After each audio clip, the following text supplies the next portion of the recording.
All right, we're starting a new Sefer today, Sefer Shemos, Parsha Shemos, second of the 5 books of the Torah, page 292. So before we begin, I would like to read the text inside of the Ramban, Nachmanides, who gives an introduction to what the book of Exodus is all about. I think it's obviously very insightful, and it can help us understand a lot of what's going on. And then hopefully let's talk about this week's Parsha specifically, and also use some of the Ramban's commentary to figure out what's going on behind the scenes a little bit in the story that we all know. The principle. I had some of the Svarim that we use in the Kollel day, they're very tiny books, so the text in the middle you could read, but then they have the commentaries on the side, which are even smaller, or commentaries on the bottom, which are super tiny. It's just impossible. So. I'll listen to you with that. Yeah, it's all good. All right, I'm going to read the little. This isn't not inside. This is not in front of us, but this is in the Ramban. Hishlam hakazav sefer breishis kaisav sefer breishis who sefer hayitzir b'chidush olam v'yitziris kol neitzar b'mikra ha'ava shehenke inyan yitzir lazarim. So he says we finished the book of Genesis, which was the story of the creation of the world, and also the creation and everything that happened to our forefathers, which is like a creation for their descendants. Mipnei shekol mikreihem tsiuri devarim lirmos ulahadia kol asad lavo lahem. That everything that happened to the forefathers is a siman, is a sign of what's going to happen to their descendants. Right? That we mentioned this many times when we were learning the book of Genesis, that the Torah goes on and on and on about our forefathers, Abraham, Isaac, Jacob, Sarah, Rivka, Rachel, Leah, and all of the 12 tribes, because everything that happened to them is a sign of what's going to happen to us, to their descendants. So the book of Genesis was the story of creation of the world and of the Jewish people and of the forefathers. And now we start what happened, what are these signs that happened to the forefathers that are now going to be carried out by their children? And that's the book of Exodus, where we're starting today. Right, for instance, right, it said that Abraham, his children, were going to be slaves in a foreign land. So that's actually where we're starting now in the book of Exodus. And also Abraham himself went down to Egypt when there was a famine, and that was symbolic of what was going to happen to his children. And many, many other things which we went over in the book of Genesis that happened to the forefathers were actually symbolic of what was going to happen to us.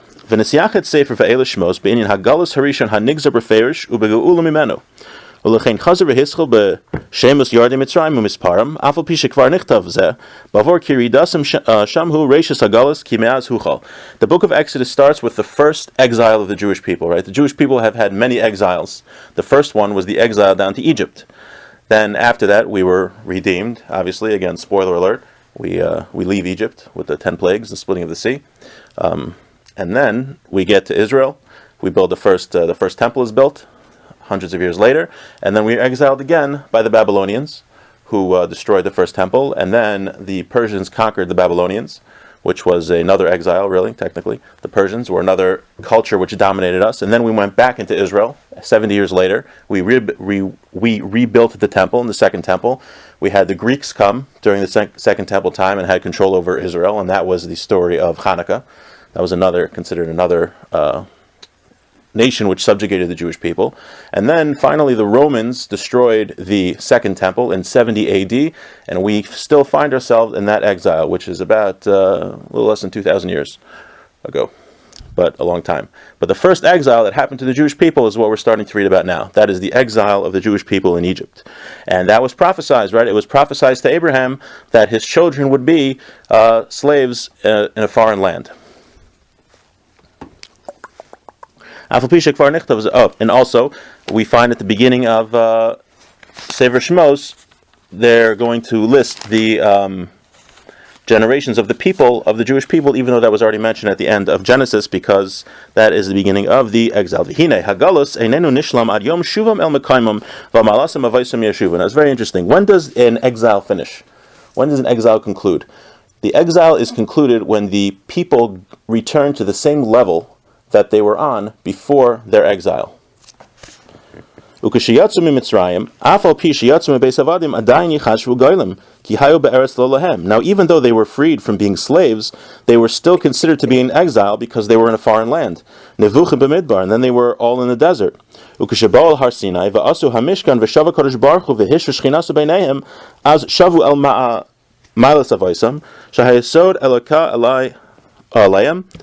V'heim hamarkava v'az nechashvu geolim. L'chein nishlam ha'sefer hazeh v'yishlimu inyan mishkan v'yezer kavod Hashem mali oso tamid. Now, this is the book of redemption, the book of Exodus, right? We are reading about the Exodus and the redemption of the Jewish people. So, if you skip ahead, you'll notice that we really leave Egypt in a couple of parshas from now.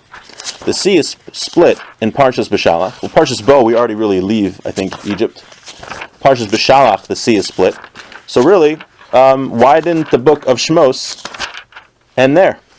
The book of Exodus should have ended on page, before Yisro, page 392. We should have gone from 292 to 392. That would have been the book of Exodus, because that's when we were saved, redeemed. We were freed from slavery. So why does it keep going? We have Yisro, where we got the Torah, then we have the golden calf, and then we have Mishpatim, we get a bunch of laws, interpersonal laws, and then we go later, Parshas Truma, which is about the tabernacle. Tetzave is the vestments of the high priest. And, Kisisa was before it, 1 second. Kisisa was after that. The golden calf is in the Torah after that, the vestments. And then we have Vayakel and Pekude, which is all about the tabernacle again. And really, we don't end Parshas Shemos until page 541. So what is going on? Why is this the book of redemption? And at the end, after we were redeemed, it keeps going on and on and on. So the Ramban writes that a redemption isn't complete until we return to the same spiritual level that we were on, the same spiritual level of the forefathers. That didn't happen until we got the tabernacle. Now we're going to discuss, hopefully in a few weeks, what exactly the tabernacle was, but that was when God's presence rested again with the Jewish people. When God's presence rested again with the Jewish people, and the Jewish people were connected to God on that high level, that's when we were truly redeemed. The physical redemption of leaving the slavery in Egypt wasn't the full redemption. The full redemption happened after we got the Torah, and after God's presence returned to the Jewish people when we built the tabernacle, and that happens at the end of Parshas Shemos, which is finished describing in Parshas Vayakel Pekude, which is several hundred pages from now. You had a question? I was going to answer your question about why. Oh. Because... You knew the Ramban? No, I didn't realize. Oh. Because Hashem redeemed the Jewish people in order to give them the Torah, and it's not the redemption is not complete until they receive the Torah. Right. Well, he's saying and as far as the Mishkan, if the Jews hadn't seen the golden calf, that wouldn't have, the Mishkan wouldn't be there. Well, that's a debate, I think, amongst the Rishonim. So the Mishkan is right. questionable. But the reason of the redemption is given the Torah, so it won't right. be complete until then. Right. Because the true redemption is only a spiritual redemption. Physical redemption is only really part of the story. All right, so let's see how did the Jews become slaves, right?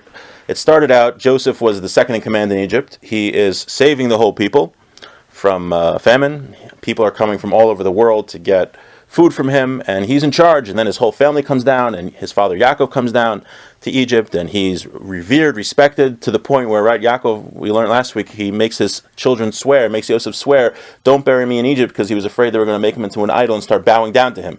So they had this tremendous respect. So how could it be that this tremendously respected people could all of a sudden become slaves? So if we start, first of all, on page 292, verse 1-8, Aleph Ches, it says, Vayakam melech chadash al Mitzrayim asher lo yada es Yosef. A new king arose in Egypt who did not know Yosef. Now, can I ask a question sure. on sentence 2? Well, I didn't prepare sentence 2, but I'll take a look. Yeah, what do you got? Hit me. It lists 11 of the offspring, all male, and it's listed in a way you generally don't see. Yosef is not there. Yeah, Yosef comes later on. Yeah. And then it's listed in groups. Oh, why those groups? And usually when they're listed, Right. Naphtali always comes last. And so why is this a different grouping than... Why is it different than all other groupings? Yeah. You said it and I was thinking it. Fine. I mean... Well, he said everything comes in cycles. I mean, so and I'm sorry that you didn't prepare. No, this, it's a but- good question. I'm glad you asked it because I didn't think of this question, and I'm going to do some research and get back to you. Because generally, Right.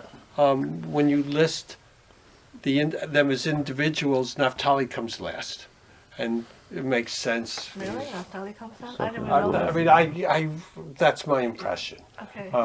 You have a discerning eye. And in this case, it's groupings of two, of some twos with the word A and D. According to the mothers, the Reuben, Shimon, Levi, Yehuda. Yeah, but yeah, Binyamin was Zevulun, though. Right? Is Leah's children, and then Rachel's children, Binyamin, excluding Yosef, which comes later, and then the other four are the Bilhah and Zilpah's. Yes, and generally it's wife, concubine, and Naphtali comes last. And this just Yeah, here you got Binyamin in the middle, also. yes. I mean, Because this is my non-formal Good question. statistical. No, it's a good question. I'm going to ask the Torah and- scholars in my kola tomorrow. And we believe that every word has a meaning. Yeah, no, it's So- a very good question. Very good question. And I'm sorry to No, I ask glanced. you a question. No, it's, I'm glad. Especially when you're recording it. No. I'm glad you asked it.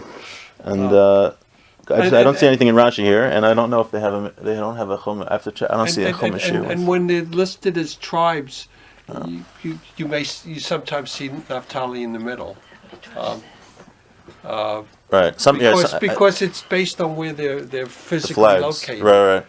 Which hasn't happened yet. So, no, it's a good question. I'll check. I don't see a Mikros Gedolos here. We have a chumash here. If you look at this standard page of the chumash that's here, you have Unklis, which is an Aramaic translation in the times of the Second Temple, and then you have Rashi, who is like the commentator on the chumash. But in a Mikros Gedolos edition, where you have actually 5 separate books, there's a lot more commentaries on it. They have the Ramban, the Ibn Ezra, the Sforno, and the Or Chaim. But here, there's only 1 or 2 commentaries. So I don't know, but I'm going to look into that. But let's continue, and I'll make sure to ask me next week, and if I did my homework. Okay, so it says, "Vayakam melech hadash al Mitzrayim ashal I'm yoda more es Yosef." interested in getting the answer than No. whether you did your homework. I'll make a deal with you. If you come Thursday, I'll make sure to have an answer for you. Fine. Okay, I'm deal. scheduled to be there. The only complication is my I've already signed up. Is my domestic grandsons are coming down. Oh, they're welcome too to come. That young? Yeah, I mean, how how long- are they? I mean, 3 of them met your father in Queens. oh, how old are they? 6, 4, 4. Okay, maybe not that young. That's a little young. Yeah. Yeah, that's a little The young. ones who met your father. Right. And there's a younger one. Well, they can come get Chinese if they want. All right. So it says a new king came up in Egypt. So Rashi famously says, what does this interpretation mean, a new king? So it says, Rav and Shmuel, this is a dispute between Rav and Shmuel, 2 Amoraim, 2 sages of the Talmud. Chad Amar Chadash Mamish, v'chad Amar Sheniz Chadshuk Zerosov. One opinion is that it was actually a new king who started reigning over Egypt, and once you have a new king, he's making new laws and oppressing the Jewish people. The other opinion was it was the same king, except he had a change of heart, and he started making harsh decrees against the Jewish people. Now, how do you enslave a people that is respected in your land? You're the king, and you can't just get the people to start, let's enslave this group. People aren't going to listen to you. So the Ramban discusses how this happened. He says, "Lo ra paro v'chachma yoatzav lahakaisim b'charav, ki tia begid gedol lahakos chinam ha'am asher bo be'eretz Mitzrayim v'melech harishon, v'gam am ha'aretz li inu reshus l'melech la'asos chamas kazeh, ki am hum misyayitz. V'av kim Yisrael am rav v'atzim yazom." I'm just going to skim it. He says that he couldn't have just started by, he was afraid of the Jewish people, right? It says that there's going to be a war, and the Jewish people are going to side with our enemies, and he couldn't just kill them because nobody would have stood for that. So that's why he placed a tax on them. He started with small things like a special Jew tax, right? It makes sense. This is a foreign people. They're dwelling with us. Let's give them a special tax. We'll discriminate against them. That's not unheard of that a country would do that. So little by little, they started with a tax to oppress the people. And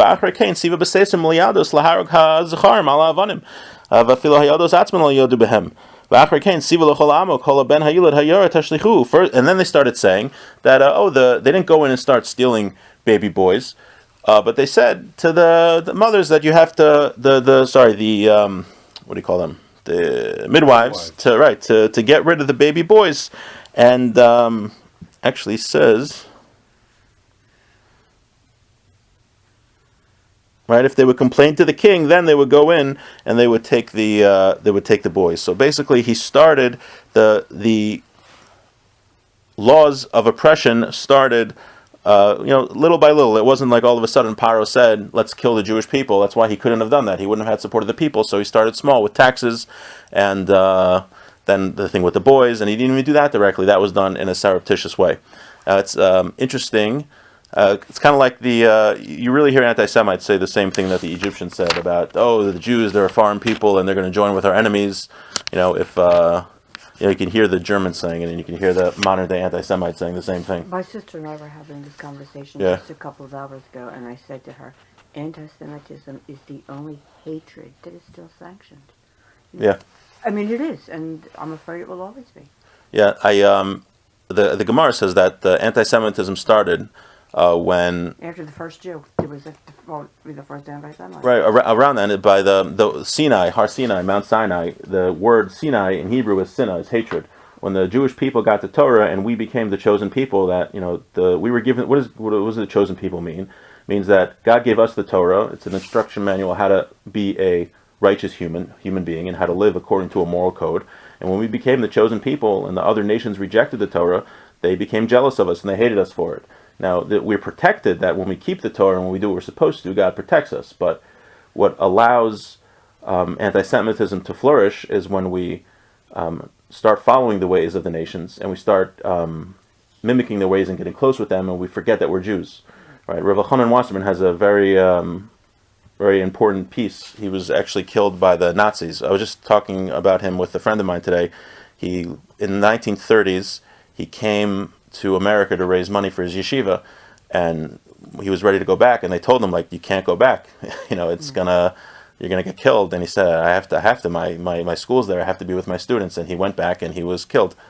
He was murdered by I think it was actually the Lithuanians before the Nazis even get there. The Lithuanians killed him. But he writes that he wrote this in the 1930s. It's wild. I mentioned it before in the class that when there's a verse in Ezekiel in Yechezkel that when the Jews say, Niyeh kagoyim, let us be like the nations of the world, meaning they forget that they're Jews and they want to be like everybody else and throw off the yoke of Hashem and just blend in. God says, I'm going to pour my wrath upon you. And Rav Elchanan Wasserman wrote in the 1930s that I see now that Jews are abandoning Judaism and they are trying to be just like the nations of the world, and there's a great wrath coming, and something terrible is going to happen. And he really predicted, the Holocaust. But they hated us since we got the Torah, and we're protected from Hashem when we act appropriately and we follow the Torah. When we don't do that and we try to blend in, that's when we are in danger. Yes? Shemos Rabbah said that the anti-Semitism began when the Jews in Egypt, not just way before the Torah, started to stop circumcising their sons. That's Shemos Rabbah. Oh yeah? Okay, I have to check. It could be I'll have to look inside, but it could be different opinions. Because they, once after the brothers, the Shabbatim perished, right? The children of the Shabbatim, they start moving away from they start assimilating with the with the Egyptian culture. All right. I remember a start medrash. Acquiring real estate, and they start acquiring more things and start moving into their territories and start assimilating. I'll have to take a look. But that was before the Torah. Yeah, I believe the Gemara says it was at the giving of the Torah, but it could be there's different opinions or it's similar. Yeah. Lots of different opinions. Yeah. Surely. Actually, the very first Jew was, I honestly God, I believe that with Abraham, I'm sure there was anti-Semitism. Yeah, well, he definitely had doubt a. about it. Abraham, right? With Yeah, Linus. Yeah. I don't have any doubts about it. I mean, that's what people used to think. It still gets me. The Jews now being attacked are ultra-Orthodox Jews, and I think for the most part now it seems that people are defending Jews, which is nice. But very often you see different groups of Jews willing to throw, Orthodox Jews under the bus because they look different, they act different, and people used to think that, if we just act like everybody else, they're not going to hate us, and we see that never works. No. They said Berlin is our Jerusalem, right? They thought that we're going to be just like Germans and they'll love us, and we saw what happened in Germany. Yeah. So, Nothing's going to change. Okay, so let's go on. Let me see what time is here. Sorry. Okay. I'm talking about this. I was going to talk about. I think I'll talk about this next week. Why were the Jews redeemed? Did we deserve it, or it was just because Hashem promised us? And what was the spiritual level of the Jewish people? But I want to talk about that next week. So, I have to come back. Let's skip to this point. Let's skip to the end of the parsha. Page 315. 315? 315. So, we skipped a lot in the middle here. I was going to say. Yeah, I mean, I guess we should really summarize it, but we've all had a Pesach Seder, so we're familiar in general with the story. Moshe was, I forgot to mention also, the decree to throw the babies into the river, it was not that long, because Aaron, Moshe's older brother, he survived, he wasn't part of the decree, and then by the time Moshe was born, there was a decree, right? But when the story, he put Moshe in the river, and Paro's daughter takes her from the river. So, you ever wonder, like, hey, Paro's daughter's coming in with a new baby, like she just found. Paro's like, hey, where's that baby? Is that kid Jewish? No, he's not Jewish. So the Ramban, right? He likes bagels. Yeah. the Ramban writes that the decree to throw the babies in the river actually ended at that time when she picked him up out of the river. He said either because Paro's daughter convinced her that it was like cruel to do this, or that the astrologers saw as soon as they put Moshe in the river, the Egyptian astrologers saw, there's no more danger because the baby was thrown into the river. They didn't know he was alive in the river, but they, through the astrology, they thought he was gone. So it was either because Paro felt bad, his daughter convinced them, or because the astrologers saw. So then, right, we have Moshe grows up in Pharaoh's house, and the Jewish people are being oppressed. He sees the Egyptian beating a Jew, and he kills the Egyptian. He runs away because he's afraid someone's going to tell. He sees the burning bush. God tells him, go and redeem the Jewish people. A lot going on there, obviously. Then he goes back to Egypt, and he gets married there also. He comes back to Egypt, and they come to Pharaoh, and they say, let my people go, and Pharaoh doesn't want to hear it. So that was a quick Cliff Notes where we're at. And I know the Ten Commandments, the movie isn't so accurate, but I was told the Prince of Egypt I never actually saw, and I was told it's pretty accurate. Am I wrong? Would Cecil B. DeMille lie? Oh, yeah. Oh, please. But they had a cartoon when I was a kid, a Disney cartoon. They said it was more accurate than the movie. The Prince of Egypt? I don't know. Yeah, I never saw it, but it was when I was a little older, like post-Disney, but it was like 11, 12. I stopped with He must be much younger. the Prince of Egypt No. I didn't after see. after the Lion King. Cartoon? It was a cartoon. Is it on Netflix or Amazon? I'm sure it is. It was after Pocahontas, but like before Frozen, so sometime in the gap No. there. Google it. I promise. It's called The Prince of Egypt. Google it, yeah. Because now, All right. Let's just. I just want to mention this. Let's go down the basics. I gotta watch it before next week's class, so I know what I'm talking maybe when I about. take my granddaughter to see Disney on Ice, maybe they'll do Maybe it. they'll have it, Prince of Egypt. I'm sure it's going to be all Frozen. That's the big thing now. All right, so page 314. So what does Pharaoh do after he says, "Let my people go"? Vayomer Paro hein rabim ata am haaretz v'hishavtem osam misavloisam.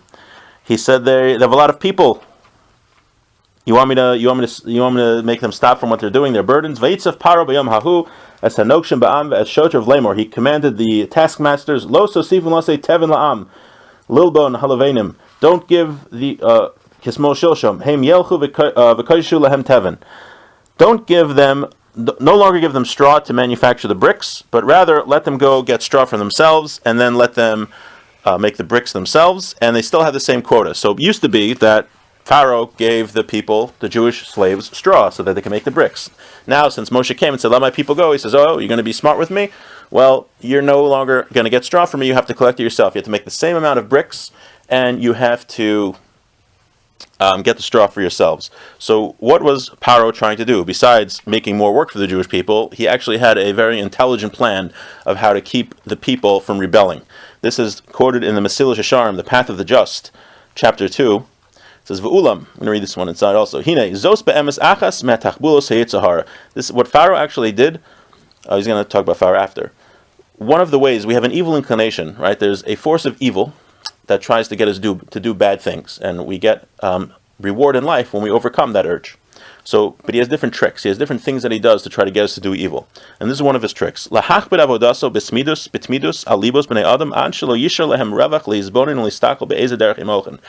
things the evil inclination does to us is he makes us so busy with work that we don't have any time to think, to sit and think and contemplate what are we doing with our lives. The Yetzer Hara tries to get us to be so busy, we're getting up at 5 a.m, commuting to the city, working all day, getting home, being exhausted, out watching 5 minutes of TV, eating dinner, and then going to bed and doing the whole thing the next day, and then on the weekend you have to go shopping and you have to do errands, and you have absolutely no time to think. That's what the Yetzer Hara does. He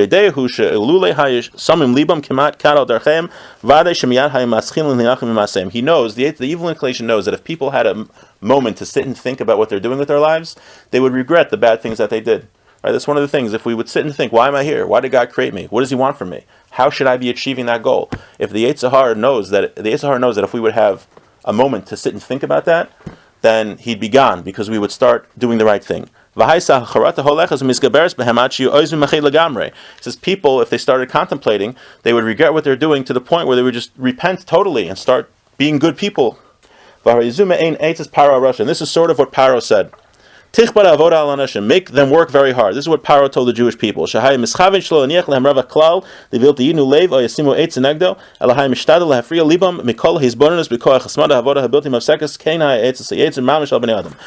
wanted to keep the Jewish people so busy they wouldn't have time to think to rebel against him.